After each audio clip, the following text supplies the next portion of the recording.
Crazy alert, this is an incredible story. There's a new reality show, and reality shows are cheap to produce, and so, you know, this is on Netflix. It's called Falso Amor. It's a Spanish language show. Falso Amor means deep fake love in English. And what they're doing is they're bringing 5 real-life couples into 2 different houses, and then they throw a bunch of hot singles into those houses. And some of those hot singles succeed in having clandestine affairs with some of the married couples, one or the other of the people in the married couples, and many of them don't. But they film the whole thing with hidden cameras, and then they take the couples and show them deep fakes.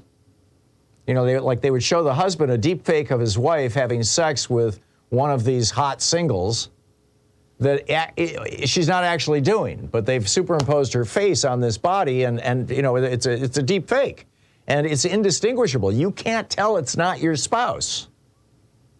And they're not telling these people that they have to figure out, is this a deep fake or not? They're just saying, hey, look at what your wife did, or look at what your husband did, and trying to get their reaction. This seems to me like torture.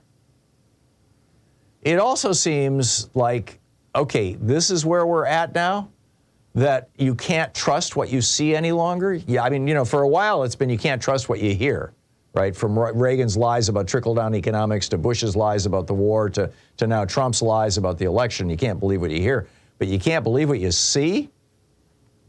People tend to trust what they see a whole lot more than what they hear. And I think that, number one, this program represents some really serious moral questions.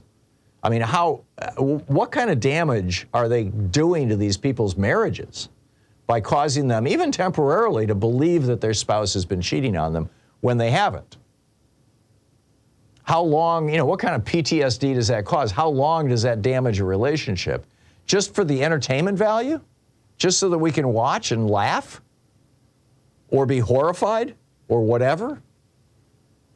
But and so, you know, in a way it kind of speaks to the coarsening of our culture. But I think more importantly, it also speaks to how easy it has gotten, how easy it has become to create these deep fakes in ways that are absolutely undistinguishable. I mean, you see this in the new Indiana Jones movie, and I won't give away the movie, but if you've seen the movie, you know what I'm talking about. This is a technology that has now, you know, matured to the point that this is a thing. I mean, there's a bunch of stars, by the way, a bunch of TV and movie stars who are really struggling with this right now because there's a mini industry, and a lot of it's being done outside the United States. A lot of it's being done in Russia and in countries that are aligned with Russia, or in Southeast Asia, where they're taking regular actors, mostly actresses. It's mostly being done to women, but there are, in a few cases, being done to men too, straight and gay, and they're creating deep fakes of them doing porn, and this is like now a porn genre. And how do we deal with this as a society? How do we, as a nation, how do we as a media, how do we as a people, and what happens when this moves into politics?